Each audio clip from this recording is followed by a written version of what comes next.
guys. Apologies for not being able to make it physically today. As I've told the I4C execs, I'm actually currently in America right now, in the Bay Area of San Francisco. So unfortunately, I can't be here to do the induction to speak to you guys, but hopefully this video recording can, mean something to you guys. And, for those who may or may not know me, my name is Michael Lee. I have been a sponsor and an advisor to Investing for Charity since the early days. And I thought I would like to just take some time to reflect on the history of Investing for Charity and just how far we've come as a society. Just to give you guys a bit of a background as to appreciate how far we've come. So a bit about myself, my name, my education is, I graduated from North Sydney Boys High School. Wasn't smart enough to be a doctor or a lawyer, so I ended up becoming a commerce student majoring in accounting and finance at UNSW. And, whilst during that time, that was when I got involved in Investing for Charity in the early days, but I'll touch a bit more about that in the next few slides. Following my commerce degree, I studied and completed my CFA charter exams. So CFA stands for Chartered Financial Analyst, for what it's worth. And, in terms of my professional experience, I'm an investor and advisor to Sydney Science College, which is Sydney's first STEM private high school. And I'm also the Chief Financial Officer on probation at Atlas Academia, which is a STEM social enterprise that provides education services primarily to Year 9 to 12 students, but most people will know it as a tutoring center, but it stands to be a lot more than that. And I'm currently also an investment analyst at Activities Partners, which is a global long-short equity hedge fund, managing about $10 billion in funds under management, buying stocks both long and short so we can make money from share prices rising and falling.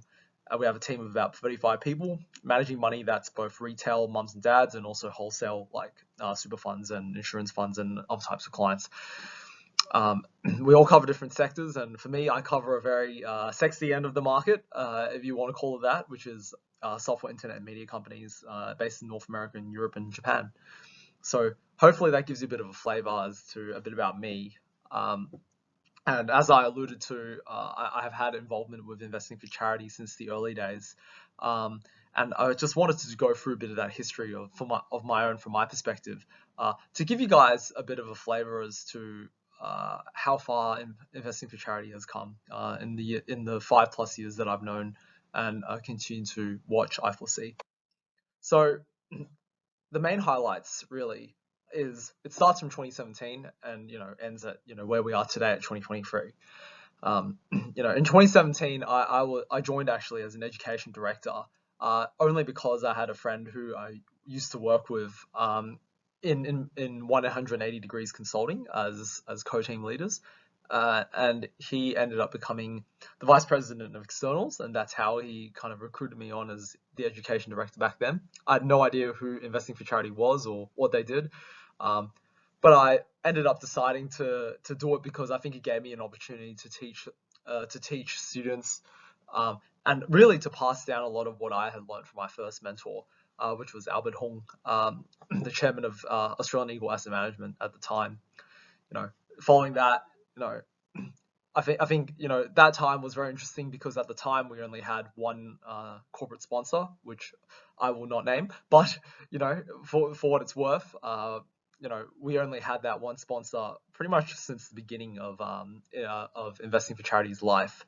And I suppose I'm not saying that it's anybody's fault, but there were certainly cracks that were showing when we had the change in timetables from 2 semesters a year, which is all I can remember, to now 3 semesters a year, and that obviously creates a bit of a tension with operating with different corporates, and I imagine that probably had a part to play with creating some cracks as it related with dealing with our only corporate sponsor.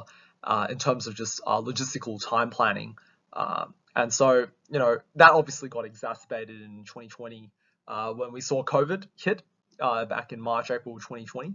And, from there, at the time, Investing for Charity, in fact, actually lost its only corporate sponsor. So it was almost on its knees, basically, at that point in time. And I kind of saw an opportunity here to give validation, to give support to the society at the time. And I thought of this idea of actually being as an individual sponsoring the society. So this is quite interesting at the time. Was I don't think I'd ever seen societies in university be sponsored by individuals really on a regular basis. And so, but I thought there was no reason why that couldn't be the case. And so, I think Investing for Charity at that time had no sponsors at all.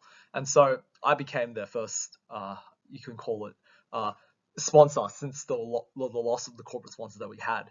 And so I think that gave a bit of validation, a bit of support to the society, hopefully, and obviously, gave the team some more firepower in terms of using that money for hopefully productive uses of attracting students to the trainee analyst program, and so building credibility in the society once again.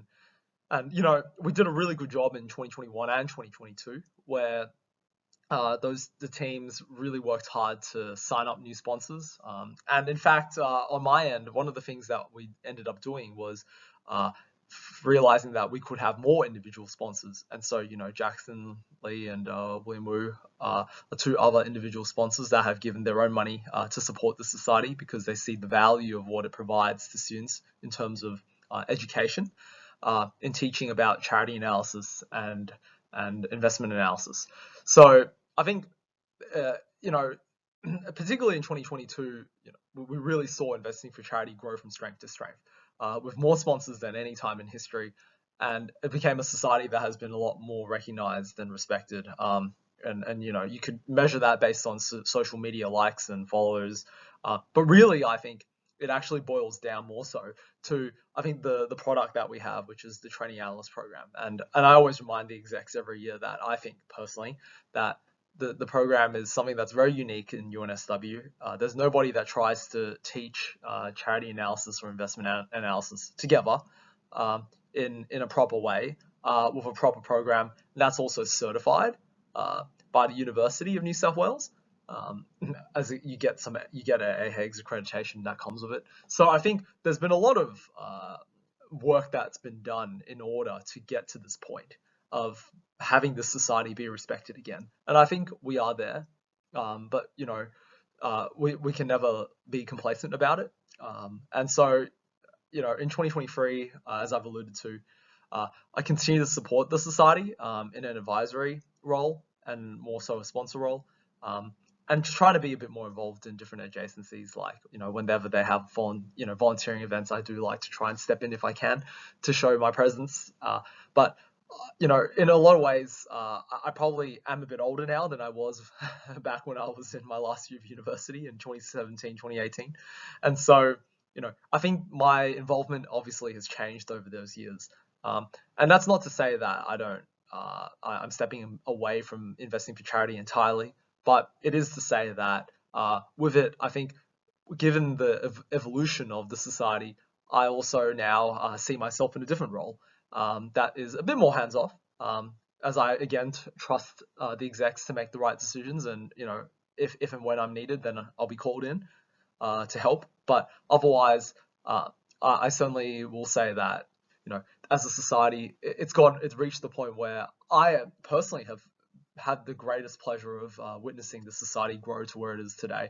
And for you guys as trainee analysts, hopefully you guys can appreciate the history behind how far we've come. And congratulations once again on joining this program, and I hope you get the most out of it.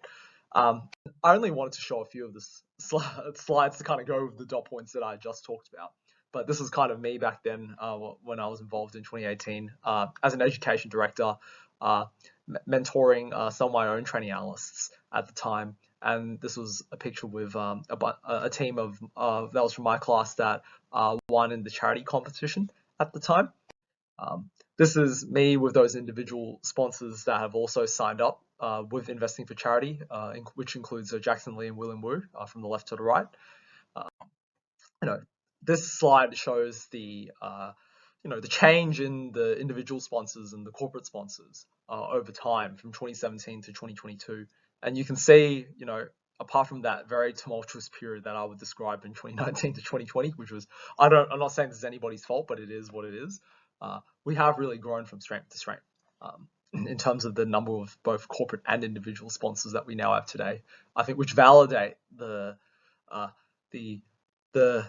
establishment of investing for charity and really what it stands for. And there are corporates that resonate with that. So, I think really the slide is really just to show that I was there last year when I gave this talk physically, but unfortunately I'm in San Francisco, so I cannot be there. But I understand that Jackson Lee is here, so I hope that he can, I trust he will deliver a better speech than me, as he always does. And I'm sure he has words of wisdom to share with you trainee analysts. And then finally, this is just a picture to end with on, I guess, some adjacent involvement that I've had, where in investing for charity, we do have a very big charitable component where we try to help out in different ways with the community that we can. And one of the ways was with the big food kitchen, where we were helping to cook food for homeless people, and this was just a photo of a bunch of the execs and the TAs from last year. So with that, I just want to end by saying congratulations once again for making it into the Trainee Analyst program. And my DMs on LinkedIn are always open.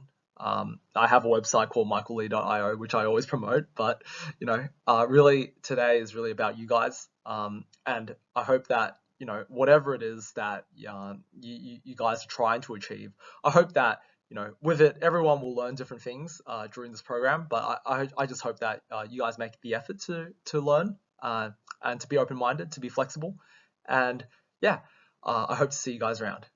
Thank you.